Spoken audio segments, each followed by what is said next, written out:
Vamos a pasar al tiempo de la predicación. Vamos a Mateo, capítulo 12, versos 46 al 50.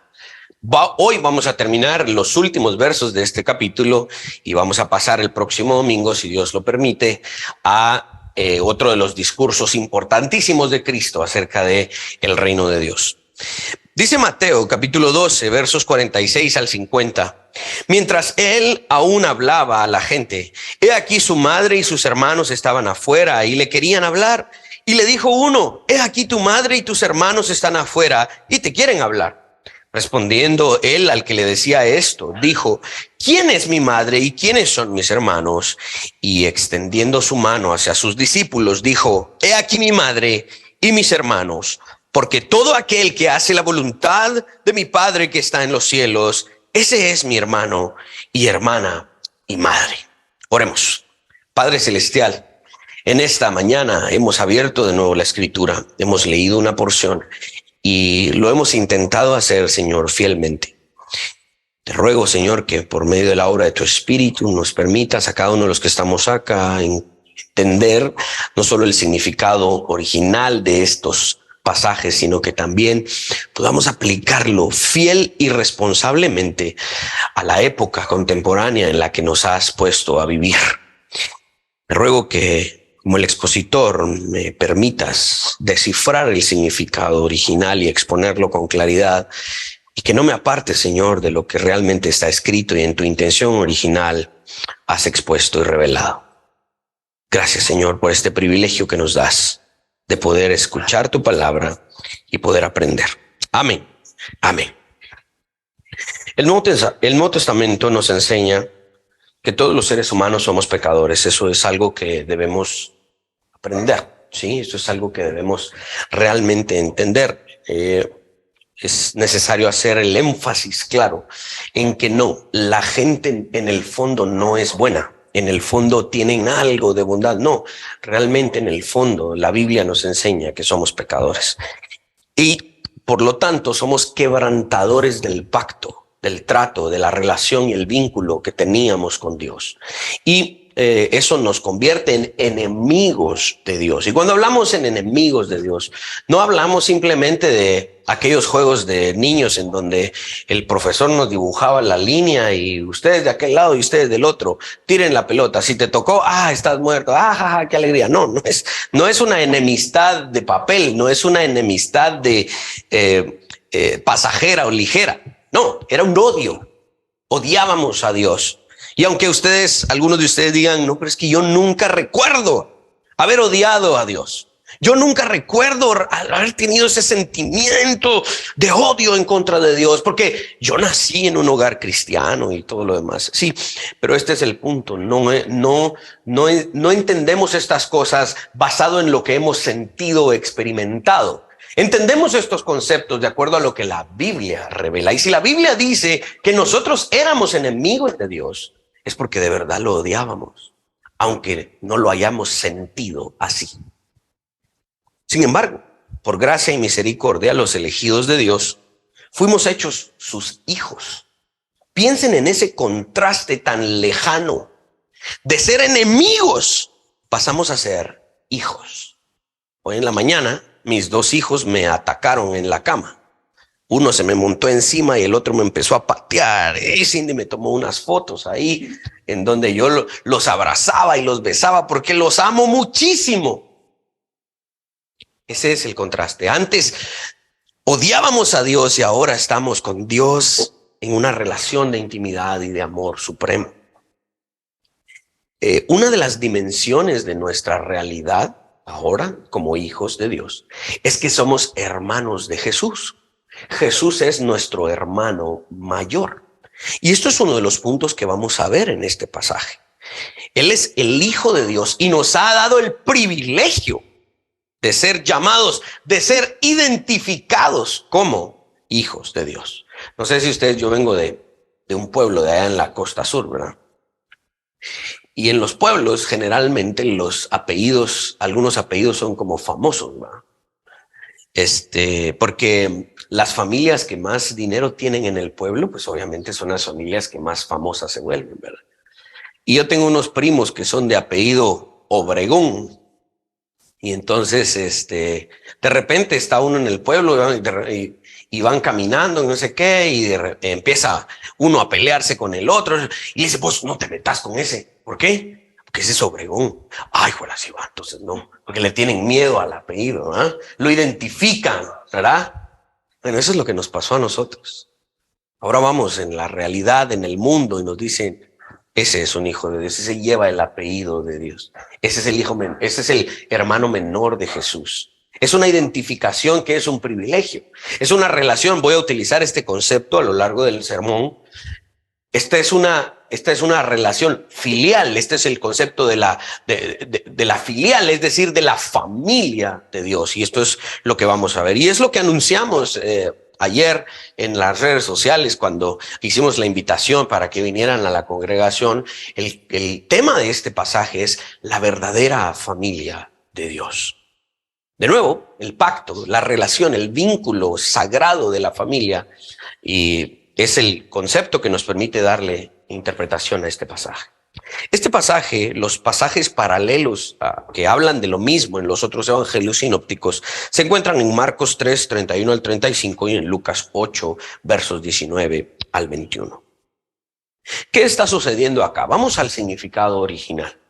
Luego de la seria y un tanto extensa argumentación que Jesús ha tenido con los líderes judíos a lo largo del capítulo 12, ¿se recuerdan? Ha estado hablando de los problemas de la mala interpretación del día del Señor, la blasfemia contra el Espíritu Santo, y todas las acusaciones que le hacen a Jesús, la señal que se le dará a esa generación de 3 días Jesús estará enterrado y luego resucitará. Es decir, Jesús ha tenido una larga argumentación con los líderes judíos y él aprovecha este cierre para enseñar finalmente quién es su verdadera familia. Veremos que el elemento de la consanguinidad, es decir, de los hermanos de carne y sangre, finalmente no es mayor que el vínculo de la fe. En resumidas cuentas, este pasaje nos va a enseñar que la familia de la fe es de mayor importancia que la familia de sangre y carne. Diferenciar entre los líderes judíos y los discípulos de Cristo es algo sencillo en alguna medida. Porque los discípulos de Cristo estaban con él y lo seguían y aprendían de él y lo servían y lo defendían o lo intentaban defender, aunque él no necesitaba la defensa, estaban con él.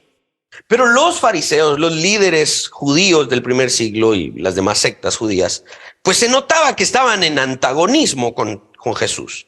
Constantemente argumentando, constantemente insultándolo, calumniándolo, etcétera, ¿no? Entonces ese contraste es sencillo de hacer. Ahora Jesús, como es de costumbre, esto lo vimos bastante en el Sermón del Monte, Jesús agudiza su enseñanza y dice, bueno, vamos a hacer una diferencia un poco más difícil de identificar. Y esta diferencia es entre los hermanos de carne y sangre y los hermanos en la fe. Porque los hermanos de carne y sangre parecieran ser también que son de la fe, pero no necesariamente. Inmediatamente Jesús pasa a enseñar esta diferencia que es un poco más difícil de identificar. Jesús, cuando termina sus discusiones con los líderes judíos y sus enseñanzas, porque estas discusiones le servían a Jesús para hacer una enseñanza. Los versos 46 y 47 hablan de una pequeña situación. Esta es una narrativa. ¿Ok? Porque la gente estaba allí, Jesús estaba debatiendo con los fariseos, la gente se había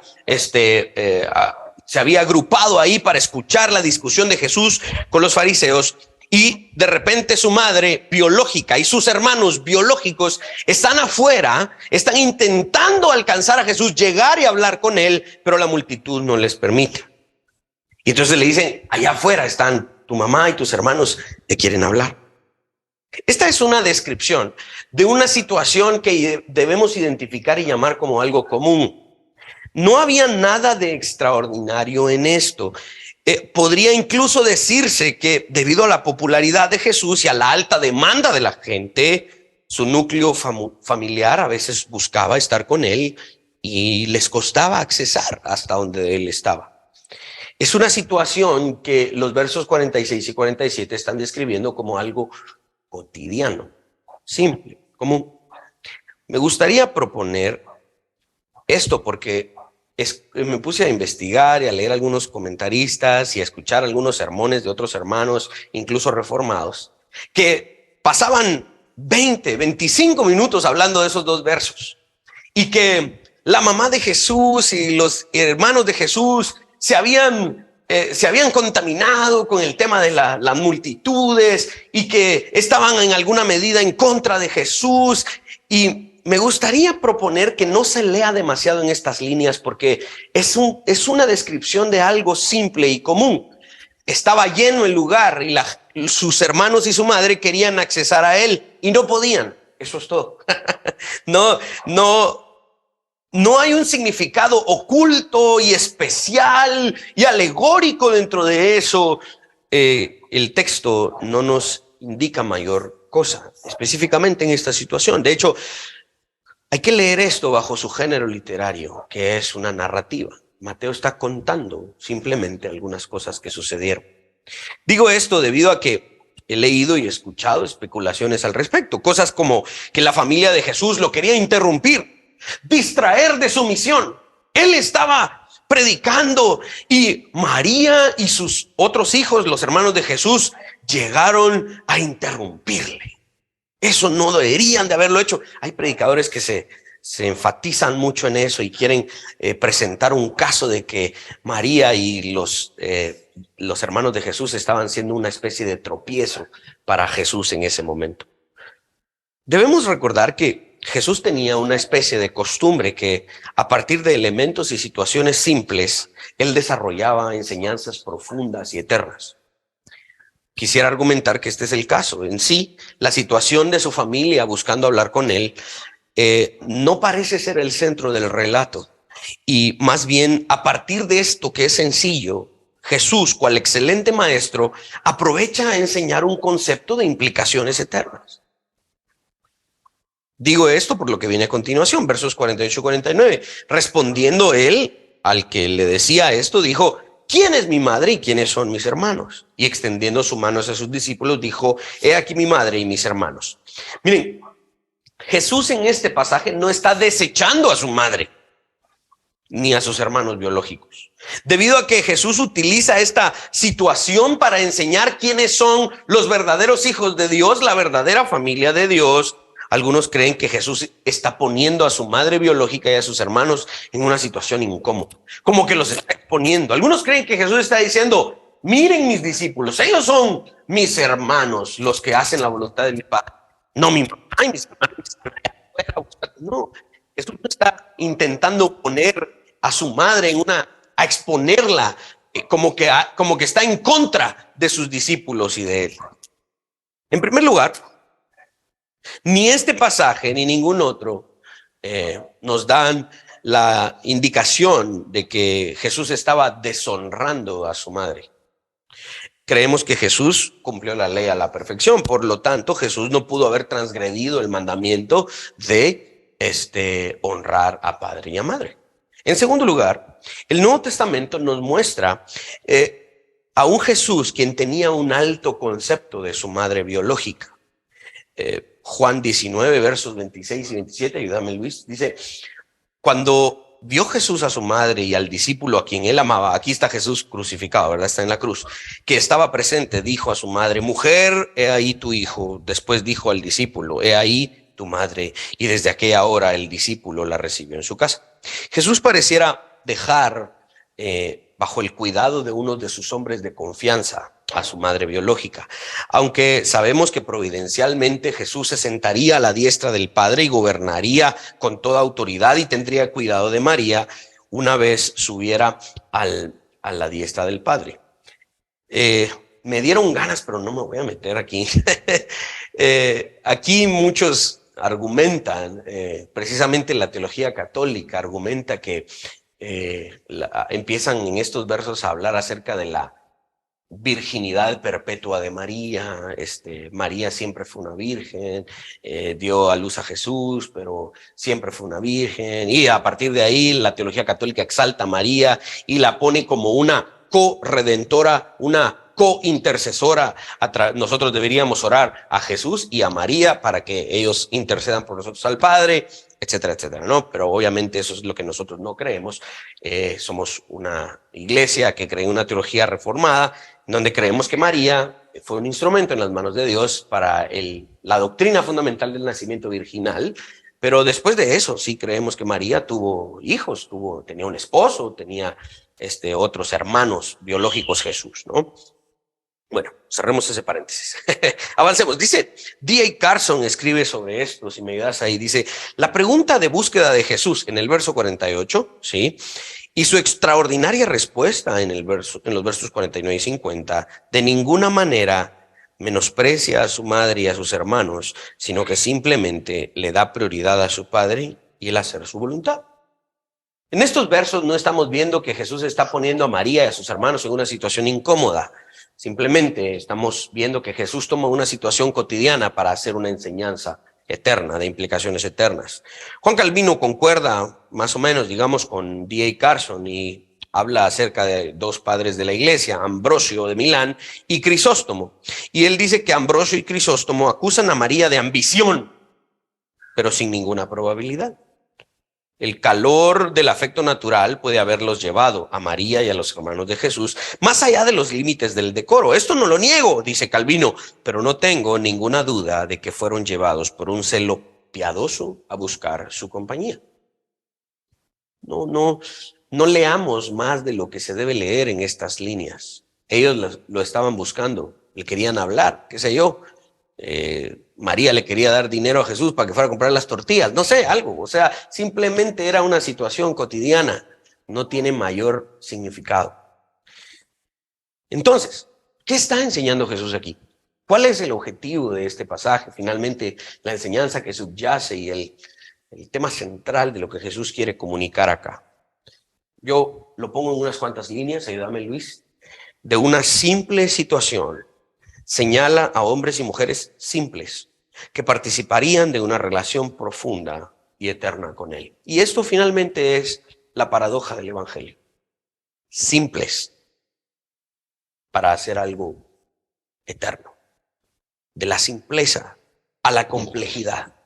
De la individualidad a la pluralidad. De lo pequeño a lo grande. De lo terrenal próximo y finito a lo eterno, infinito y trascendental. Esa es la operación del reino de Dios. Esa es la forma en la que opera el Evangelio. Entonces, esta situación es eso. Una situación cotidiana que Jesús toma y dice, como gran maestro y el perfecto maestro que era, algo tan simple para enseñar algo supremo. Eso es todo. Otra palabra para relación, porque finalmente esta es la relación que Jesús tiene con sus discípulos. Otra palabra para relación es algo que aquí constantemente recordamos, pacto. Y por favor, hoy más que nunca, pongan eso en su mente porque vamos a hablar de una serie de aplicaciones que son muy, muy importantes. La palabra pacto tiene una implicación bien grande, tiene muchas ramas y aristas y tiene una profundidad de verdad bien grande, como también algo tan simple que podemos experimentar. O. Palmer Robertson en su libro The Christ of the Covenants, el Cristo de los pactos, dice, cuando queremos definir la palabra pacto, es como que si quisiéramos definir la palabra madre.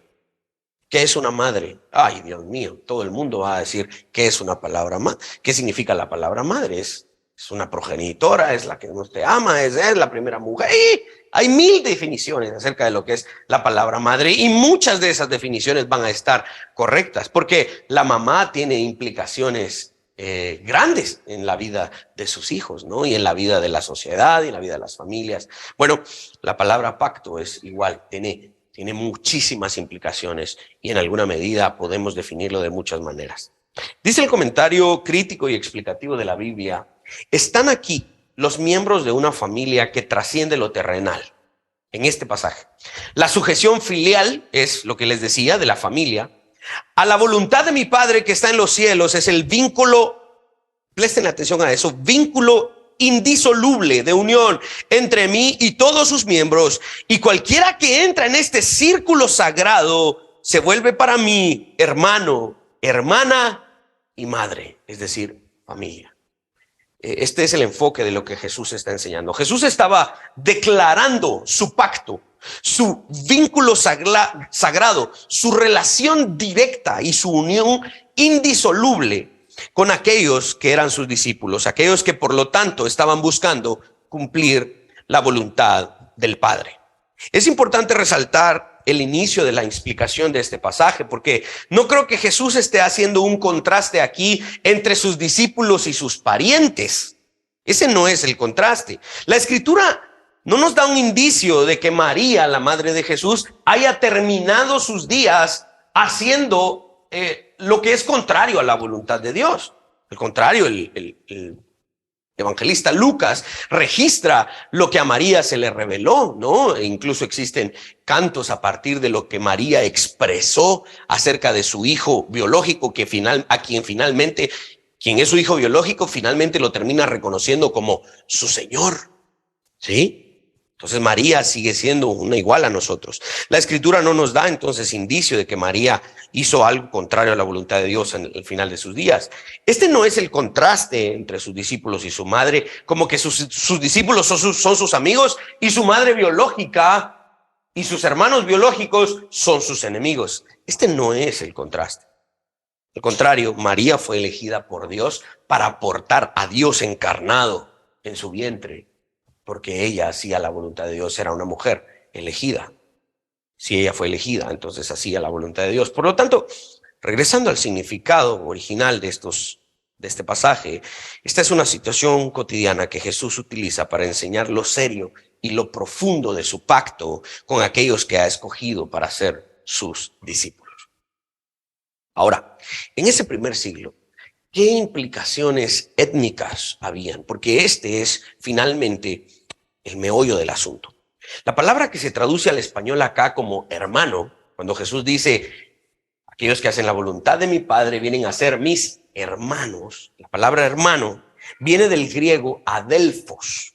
La palabra adelphos significa miembro de la misma comunidad religiosa, especialmente un compañero cristiano, ¿sí?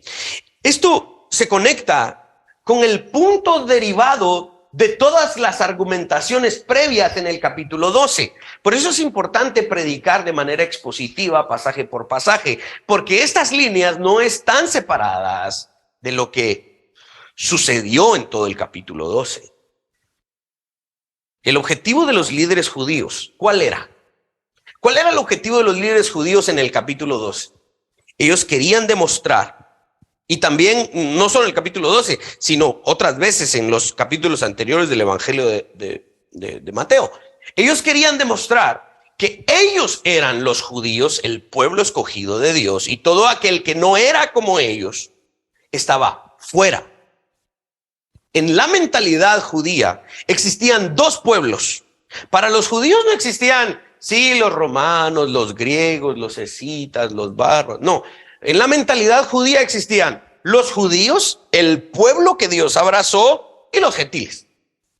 Es que yo soy romano, no me importa, vos sos gentil. Es que yo soy griego, no me importa, vos sos gentil. En la cosmovisión judía, los adelfos, los hermanos eran los que se sometían al yugo de la enseñanza del liderazgo judío del primer siglo. Esos eran la comunidad religiosa acá, en esta burbuja, dentro de estas paredes de Jerusalén. Pero nosotros vivimos en Galilea, en el norte, y también somos israelitas. No, ustedes ya están contaminados con otra sangre de otras naciones. Nosotros en el sur, en la capital de Israel, la nación que fue elegida por Dios, nosotros somos los hijos de Dios. Ustedes están fuera. Eso es lo que están intentando hacer los discípulos, los fariseos y los líderes judíos. Su corazón pecaminoso les guiaba a un separatismo. De hecho, ese es el nombre de la secta más famosa y poderosa del primer siglo. Fariseísmo significa separatismo. Ellos estaban destinados, su trabajo era separar a todos aquellos que no profesaban la fe judía. El Mesías iba a nacer y venía para ellos.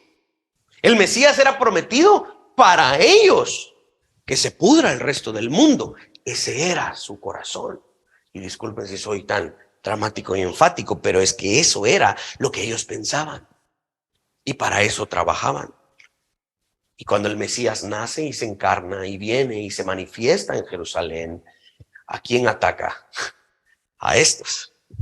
Y entonces no lo aceptan y dicen, no puede ser el Mesías, porque el Mesías viene a nosotros. Es de nuestro equipo, es nuestro adelfo, es nuestro hermano. Pero Jesús dijo, no, los términos de la comunidad, los términos de la fe los pongo yo, no ustedes, quienes se creen los dueños del judaísmo. Los líderes judíos buscaban dejar en claro dos cosas. Número uno, que Jesús finalmente no era miembro de su comunidad religiosa. Jesús no era de los fariseos, Jesús no era de los saduceos. Ellos estaban buscando constantemente separar a Jesús de su cosmovisión. Y número dos, el objetivo era que la gente lo dejara de seguir, porque es que estaba ganando mucha gente. La gente lo seguía, las multitudes venían a él, la gente lo escuchaba, la gente dejaba las sinagogas para ir a escucharlo. Entonces, los líderes judíos estaban en este aprieto. Finalmente, Jesús dejó en claro entonces lo siguiente. Número uno, que los líderes de Israel del primer siglo no eran realmente de la misma comunidad religiosa. Y aquí el título de lo que gobierna este sermón. Los líderes judíos no eran miembros de la verdadera familia de Dios. Los líderes judíos se presentaban como los miembros de la familia de Dios, pero realmente Jesús les decía, no, la verdadera familia de Dios es aquella familia que hace la voluntad de mi Padre. Y ustedes no lo están haciendo. Entonces Jesús estaba haciendo, digamos, lo mismo que los fariseos. Jesús también estaba separando a aquellos que no eran de la familia de Dios. ¿Cuál es la diferencia? Jesús entonces es igual que los fariseos, solo que para el otro lado. Los fariseos patean con la izquierda y Jesús con la derecha. Jesús le iba a Argentina y aquellos les iban a Brasil. Espero que estén orando por Argentina para que gane el mundial. No, la diferencia es la siguiente. Durante siglos, o más que siglos, un par de milenios ya, Dios había escogido a la nación de Israel. Dios se había revelado a la nación de Israel. Dios había rescatado a la nación de Israel de Egipto y los había sacado y los había hecho su posesión. Dios había convertido a esta nación de dura cerviz, terca y necia. La había tomado de las garras de Faraón y les había dicho, ustedes son mi comunidad. Ustedes son mi familia. Ustedes son mi mayor tesoro. Jesús le estaba recordando a los fariseos, ustedes hipócritas y malvados, ¿saben por qué? Porque yo, Dios, les he demostrado amor a ustedes durante siglos. Ustedes no solo me quieren sacar a mí, sino a aquellos que me obedecen. Jesús no es igual a los fariseos, al contrario. Jesús estaba demostrando su amor y estaba recordando que él había tomado a la nación de Israel como su comunidad, su familia. Podemos hablar de muchos versos, pero uno de los más explícitos es Éxodo 20, verso 2, previo a los 10 mandamientos. Dice, yo soy Jehová tu Dios, que te saqué de la tierra de Egipto, de la casa de servidumbre. ¿Por qué los sacó? Porque eran su pueblo. Jesús no los estaba separando, les estaba recordando que él era el dueño de este pueblo. Quienes se estaban separando, ellos mismos eran los líderes judíos. Jesús no los estaba separando, Jesús solamente les estaba recordando la implicación de la relación filial y el pacto que había establecido desde ya hace muchos siglos, desde que los sacó de Egipto, incluso desde antes, desde que escogió a Abraham y le dijo, tu pueblo será mi pueblo. Eso generaba entonces la pregunta, ¿quién sí era miembro de la comunidad cristiana? ¿Quién sí era entonces en ese escenario, en el primer siglo, quién sí era un miembro de la familia de Dios? El último verso describe la característica clave de los hijos de Dios, aquellos que son los hermanos y hermanas de Jesús. El verso 50 dice: porque todo aquel que hace la voluntad de mi Padre que está en los cielos, ese es mi hermano, hermana y madre. La palabra que se traduce al español como voluntad, aquel que hace la voluntad de mi Padre, la palabra voluntad viene del griego thelema, que significa propósito, deseos. Es esta voluntad que a veces debe ser no solo reconocida, sino que también obedecida. La voluntad se traduce, dice el diccionario, en los mandamientos y los preceptos de una persona. Yo tengo una voluntad como padre en esta casa y yo tengo mandamientos y preceptos y mis hijos deben obedecerlos y son verdaderamente mis hijos si me obedecen. No son mis hijos solo porque yo los engendré, son mis hijos porque obedecen mi voluntad y hacen lo que yo digo. Esa es una de las marcas claras de una familia. Estaba escuchando a un predicador y decía: se han encontrado, dicen, con aquella situación en que los hijos se levantan contra un padre y le dicen: papá, es que mira, en aquella familia el papá y la mamá le dejan a sus hijos hacer esto y aquello, y vos aquí no nos dejas hacer esto. Entonces el papá le dice: es que aquella familia es aquella familia y esta familia es esta. Aquí las cosas se hacen diferente, aquí las cosas se hacen así. Esta es mi voluntad, vos no sos hijo de aquella familia. Por lo tanto, que no te importe lo que a aquella familia le dejan o no le dejan hacer. Vos vivís aquí y esta es mi voluntad y vos sos mi hijo. Si no querés ser mi hijo, si no querés obedecer esta voluntad, anda a ver si te aceptan. Suena duro y difícil, pero es así. Esta es la característica de los hijos de Dios. Esta es la voluntad de Dios. Si la hacen, son hijos de Dios. Si no, no. La voluntad de Dios, y este es un punto importante, realmente me molesta mucho cuando los predicadores y los maestros de muchas iglesias convierten este tema en algo indescifrable y lo hacen algo romántico y esotérico, y tú tienes que buscar cuál es la voluntad de Dios para tu vida. Dios tiene una voluntad específica para ti y tú tienes que meterte con Dios y ven a este encuentro y cuesta tanto dinero, obviamente, y tienes que venir y aquí te vamos a enseñar a descubrir. No. Volvamos al primer siglo. La voluntad de Dios para los oyentes de ese momento, la voluntad de Dios no era algo indescifrable. La voluntad de Dios para los oyentes de ese momento no era algo indescriptible, algo, sí, Jesús dice que los que somos de los hijos de Dios, entonces tenemos que hacer la voluntad de Dios. ¿Qué será eso? Vamos a descubrirlo. No, la voluntad de Dios estaba al alcance, no solo escrito, sino que en las palabras de Cristo era algo que era cognoscible, era algo que ellos podían entender, que cualquier persona, lo voy a poner así, aunque de verdad no pretendo menospreciar, pero este es el punto. Un campesino que no tenía mayor entendimiento en el primer siglo, él podía entender la voluntad de Dios en el primer siglo. No era algo indescifrable que solo los grandes eruditos y académicos de la época podían conocer, ¿no? La voluntad de Dios no era algo ininteligible, incomprensible para la gente, no. Los israelitas del primer siglo podían entender la voluntad de Dios. ¿Saben por qué?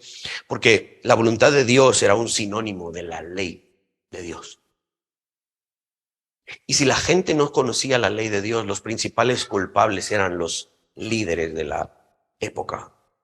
La voluntad de Dios estaba registrada en los escritos del Antiguo Testamento. En aquel momento era la única Biblia que ellos tenían.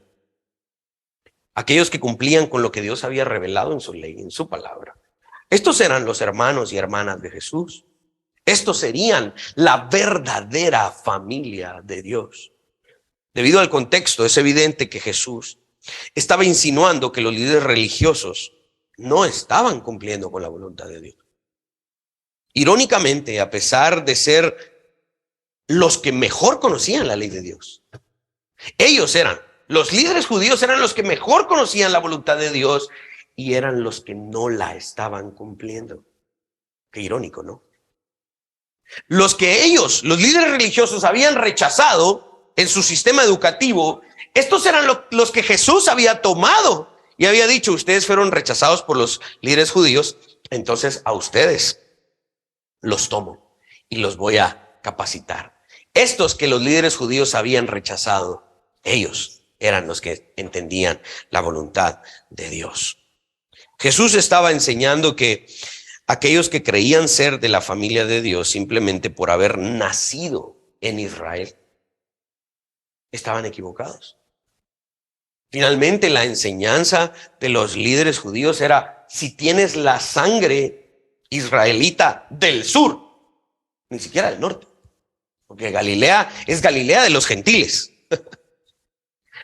Si tienes la sangre de una familia de la Jerusalén, del Israel del sur, entonces eres de la familia de Dios. Y Jesús les estaba diciendo: no, la sangre no te alcanza para ser miembro de la familia de Dios. La sangre israelita del sur no era la clave para pertenecer a la familia de Dios. La fe en Jesucristo y por consiguiente el cumplimiento de la voluntad de Dios era lo que hacía a alguien un miembro de la familia de Dios, aunque no tuviese sangre israelita del sur de Jerusalén. Esto va por las líneas de lo que Pablo enseña en Romanos 9, versos 6 al 8. Ya no quiso.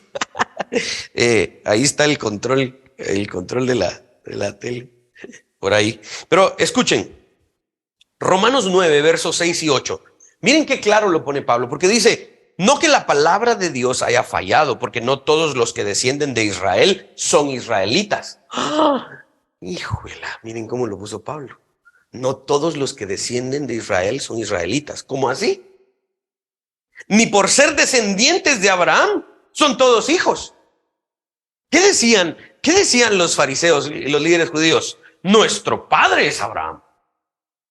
Y Pablo dice: no por descender de Abraham simplemente son hijos. Y por eso les dije que en este subtítulo, que finalmente es algo muy central en el pasaje, las implicaciones étnicas. La gente quería ser miembro de la familia de Dios porque nacieron acá. Como nacieron en Jerusalén, entonces son miembros de la familia de Dios. Dice Pablo: ni por ser descendientes de Abraham son todos hijos, sino que en Isaac te será llamada descendencia. Esto es, no son hijos los que son según la carne, son los hijos de Dios, sino los que son hijos según la promesa son contados como descendientes. El concepto de la descendencia aquí está ligado al concepto filial de la familia o a la familia de Dios. La familia de Dios, y aquí es donde le vamos dando sentido a esto. La familia de Dios es aquella que no está unida por el vínculo de la carne y la sangre. La familia de Dios es aquella que está unida por la promesa, por la fe, por el pacto en Jesucristo. Aquí quisiera que leyeran conmigo el comentario de Juan Calvino. Dice Juan Calvino: no hay lazo de relación más sagrado que la relación espiritual, porque no debemos pensar en Jesús según la carne, sino según el poder del Espíritu que ha recibido del Padre para renovar a los hombres, para que los que por naturaleza son la simiente contaminada y maldita de Abraham comiencen a ser por gracia los santos y celestiales hijos de Dios. Este es finalmente el sentido del pasaje que estamos leyendo hoy. Jesús le estaba diciendo a los líderes judíos, por eso es importante lo que dije al inicio, Jesús no le estaba diciendo a sus parientes, a María y a sus hermanos. Jesús le estaba diciendo a los líderes judíos, los cuales son los enemigos en el capítulo 12 y en el contexto. Señores líderes judíos, para ser miembros de la familia de Dios, no hay que nacer acá en Jerusalén y tener la sangre israelita. Para ser miembros de la familia de Dios, hay que hacer la voluntad de Dios. No importa dónde hayas nacido. Por eso es que Jesús trajo un nuevo pacto. Porque en ese nuevo pacto, nosotros que tenemos sangre chapina, hombres de maíz, si hacemos la voluntad de Dios, podemos ser miembros de la familia de Dios. Ahora, esa es una noticia evangélica maravillosa. No es solamente el, sí, pues, qué bonito, sí, ya entendí. No, alégrense, porque somos miembros de la familia de Dios, que estamos a kilómetros de ese lugar. Don Gilberto y doña Mina ya visitaron Jerusalén. ¿A cuántos kilómetros estamos de aquí, de Jerusalén? Estamos a 30,000 kilómetros, no sé, algo lejísimos. Estamos lejísimos de ese lugar y acá nos podemos llamar miembros de la familia de Dios. Los líderes judíos decían, no, acá, adentro de estos muros, en esta ciudad, son familia de Dios. No, Jesús dijo, los que hacen la voluntad de mi Padre. Y enos acá, miembros de la familia de Dios. ¿No es maravilloso eso? Los parientes de Jesús finalmente también necesitaban convertirse en la familia de Dios.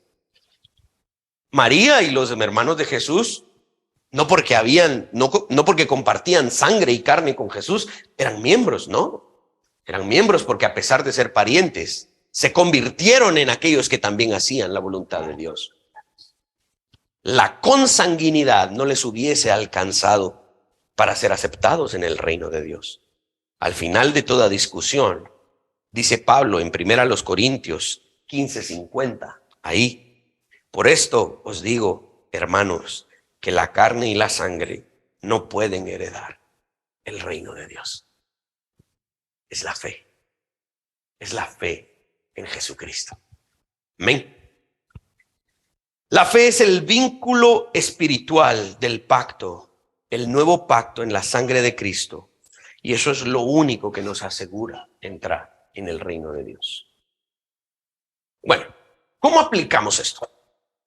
¿Cómo aplicamos esto? De aquí quiero preparar sus mentes y sus corazones, porque este mensaje generalmente le cae mal a la gente. Y es un mensaje muy duro, es un mensaje que mucha gente no está dispuesta a aceptar. La primera aplicación que quiero hablar es, número 1, la relación con Jesucristo. Escribe un comentarista del ministerio Ligonier, dice, los seguidores de Jesús tienen la siguiente diapositiva, por favor. Los seguidores de Jesús tienen una comunión tan íntima con Él, que estamos tan profundamente relacionados con Él como su familia. Hermanos, les ruego por las misericordias de Dios que no tomen su relación con Jesucristo de manera pasajera y ligera. Esta es una relación de pacto. ¿Y saben qué significa una relación de pacto? Significa una relación, ojo, de vida y muerte. Cuando ustedes vinieron a Cristo, fueron arrastrados por la gracia a los pies de Cristo. Ustedes entraron en una relación con Cristo de vida y muerte. Ustedes entraron en una relación con Cristo de una manera tan seria que su vida eterna depende de esto. Si ustedes son miembros de esta familia, si ustedes dicen que Jesucristo es su hermano mayor, no tomen eso de manera ligera. No piensen que ciertas partes de la semana tienen que ver con esta relación de pacto.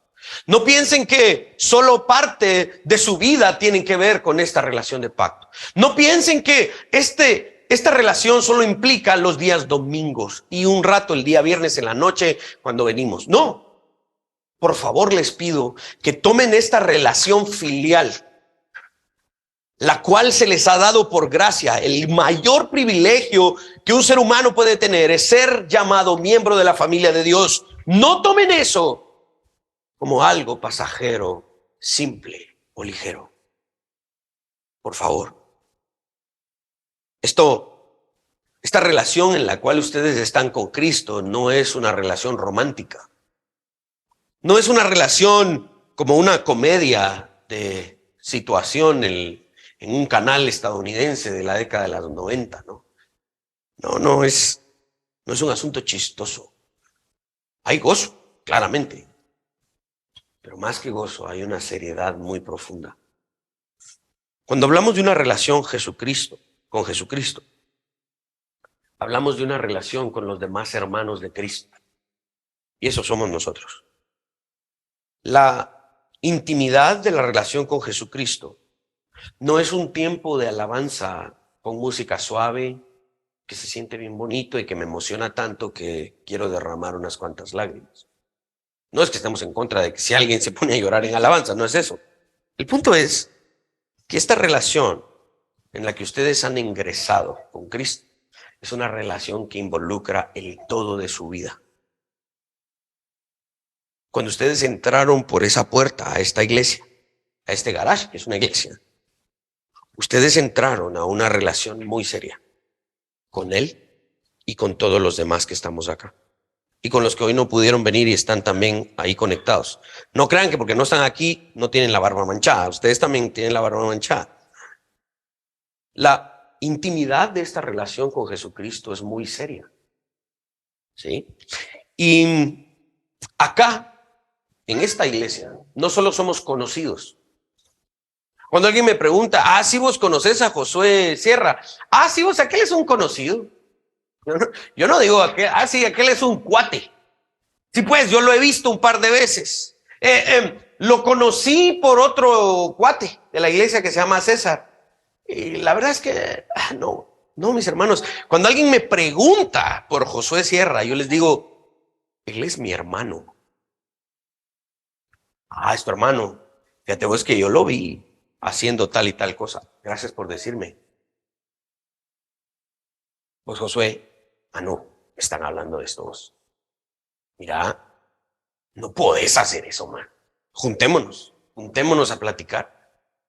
Vos sos mi hermano, vos sos miembro de la misma comunidad religiosa y yo a vos te tomo en serio. Porque esto es la familia de Dios, involucra el todo de nuestra vida. Y algunos de ustedes saben que yo como pastor en ese sentido soy intenso. Porque no me tomo esto a la ligera. Algunos de ustedes saben que los he buscado y los he llamado y les he dicho, vamos a platicar de esto. Porque esta relación, yo no estoy jugando a la iglesia. Y tú no puedes jugar a la iglesia. No puedes jugar a ser miembro de la familia de Dios. Esto no es un club que yo visito de vez en cuando los domingos. Esto no es un grupo en el que yo decido participar sí o no.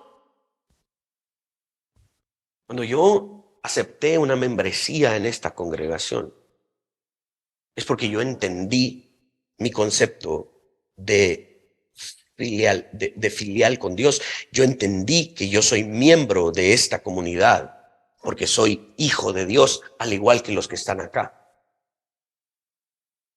No somos conocidos, somos hermanos. Y tenemos un hermano mayor que no solo es nuestro cuate, es nuestro rey y nuestro salvador y es nuestro señor y es nuestro dueño. Y al mismo tiempo es nuestro hermano. Y lo debemos de tomar con seriedad. Por eso, de verdad, algunos de ustedes hemos hablado de esto. Mira, ¿qué pasó? No te hemos visto el domingo. Mira vos cómo está tu familia. Mira, platiquemos de esto. Mira, platicamos de tus finanzas.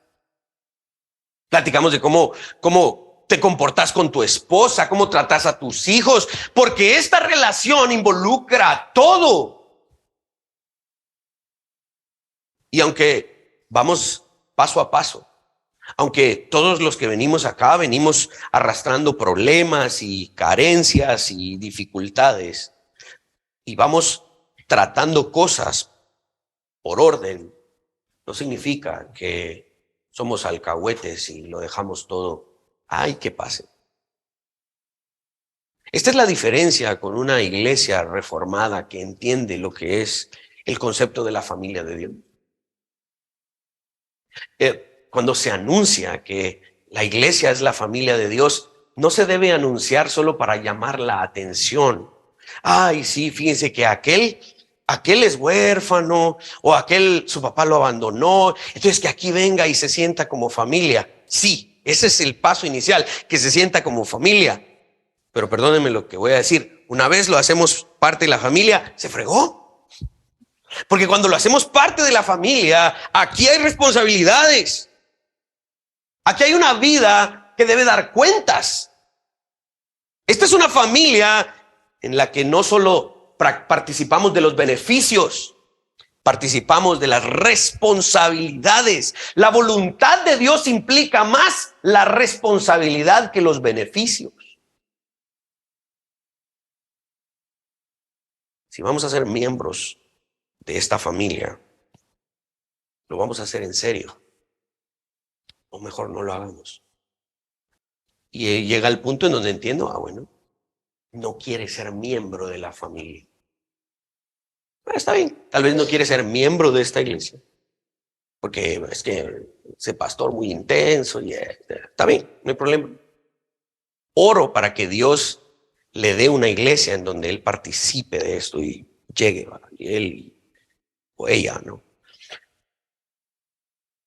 Pero si vamos a entender lo que es la familia de Dios, vamos a entender que esto es un asunto muy serio, mis hermanos. No vamos a jugar a la familia. No es un juego de niños en donde, yo soy el papá, yo soy la mamá, jaja. No. Esta es la familia de Dios y es la relación más importante de nuestras vidas. Esto es la iglesia. Porque si la iglesia no se comporta así, por gusto se llama iglesia. Agustín de Hipona comentaba sobre este pasaje y él decía, ayúdame ahí Luis, María, la madre de Jesús, es bendita, pero la iglesia es más grande. Porque ella es, María, solo un miembro de todo el cuerpo.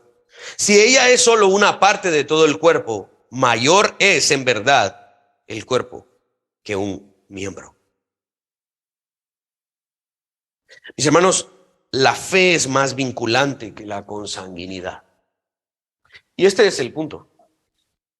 Yo considero a mi familia en la fe más importante que mi familia biológica. Algunos de ustedes les he compartido algunos de estos pasajes de mi vida en donde he tomado a mi familia en la fe como más importante que mi familia biológica. Ha habido miembros de mi familia biológica, no necesariamente de mi núcleo nada más, sino que familia extendida, ¿no? Primos y cosas, que niegan la fe. Y como son miembros de mi familia biológica, de todas maneras los busco. No, finalmente mi familia en la fe es más importante que mi familia biológica. Cuando llegamos a entender ese concepto, entendemos realmente el vínculo que nos une. Porque finalmente es necesario que vivamos de esa manera. Por eso les dije que este mensaje es duro.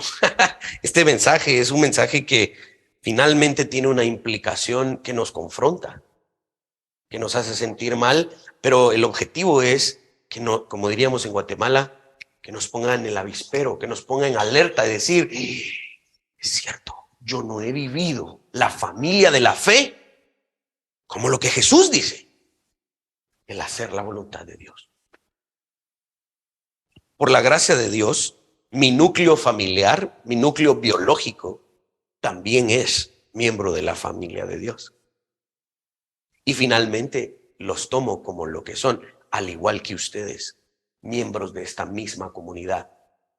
Aquí todos somos adelfos, miembros de la misma comunidad cristiana. Y por lo tanto los tomamos en serio. Cuando alguno de ustedes, y así ha sucedido, alguno de ustedes me llama, me dice, Willy, fíjate que está pasando esto. Ustedes espero que lo hayan visto de esa manera, yo no los tomo a la ligera. Yo de verdad los tomo en serio. Y quiero que sepan que todo lo que esté a mi alcance, lo voy a hacer porque ustedes son mi familia. Cuando venimos acá y dedicamos a uno de los bebés que acaba de nacer, lo dedicamos al Señor, ustedes se ponen de pie y confiesan un pacto, no solo con ese niño, sino con los padres de ese niño. Cuando yo presenté a Lucas y delante de Dios y lo dedicamos, ustedes se pusieron de pie y prometieron apoyarme en oración, en comunidad, en realmente apoyarme a criar a este niño. Y conforme va creciendo Lucas, ¿verdad? Y de repente uno de los hermanos de la iglesia, años después, Dios no lo quiera, se separó de los caminos de Dios. Yo tengo el derecho, por lo que estamos entendiendo, yo tengo el derecho de ir contigo, que te separaste y decirte, vos te comprometiste conmigo a darle ejemplo a este niño. No, es que esta es mi vida. Yo iba a la iglesia, ahora ya no. Siento. Está bien, si eso es lo que querías hacer, hacerlo. Pero que en tu corazón quede constancia de que vos te comprometiste a ser miembro de esta comunidad y estás quebrantando el pacto que hiciste conmigo y con todos los demás. Si alguien de ustedes peca en esta congregación y se rehúsa a arrepentirse, lo vamos a exponer a la congregación. Vamos a seguir los pasos de Mateo 18.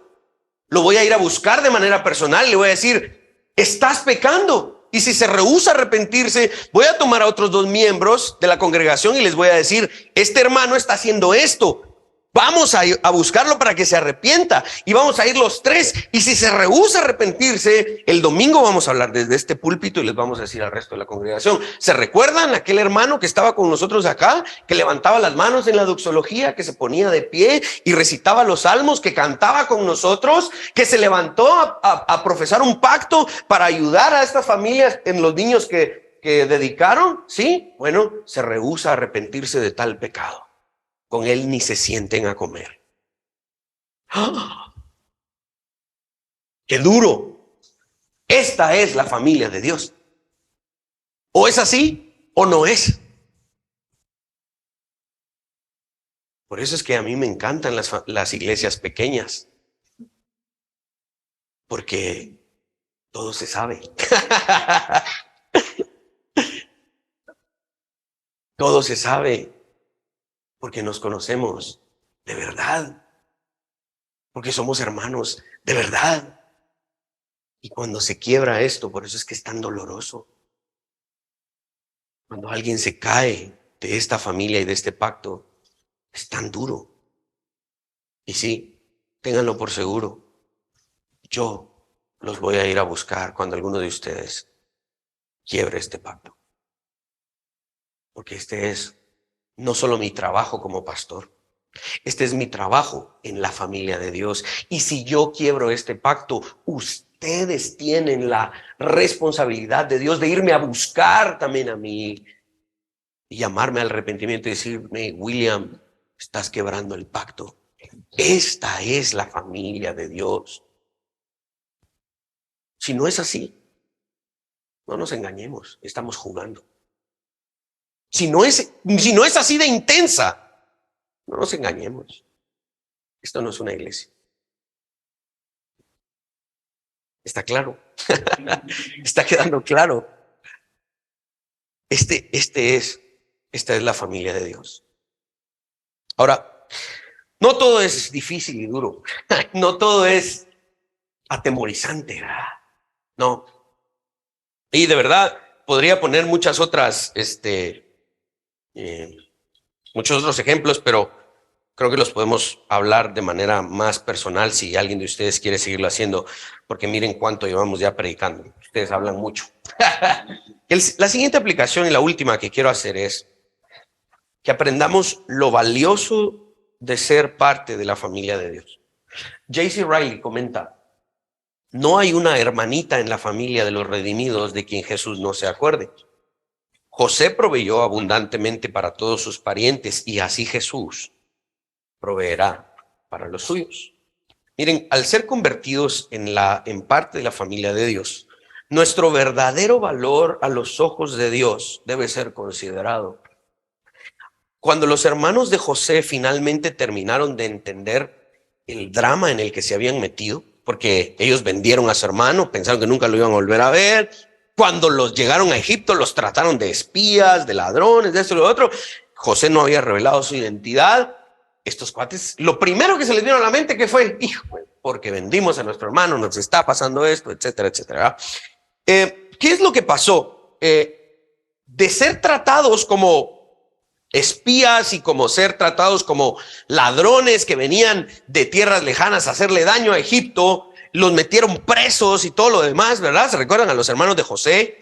Después de pasar a hacer eso, cuando José se revela y les dice: miren, tranquilos, hombre, solo era para que se asustaran un ratito.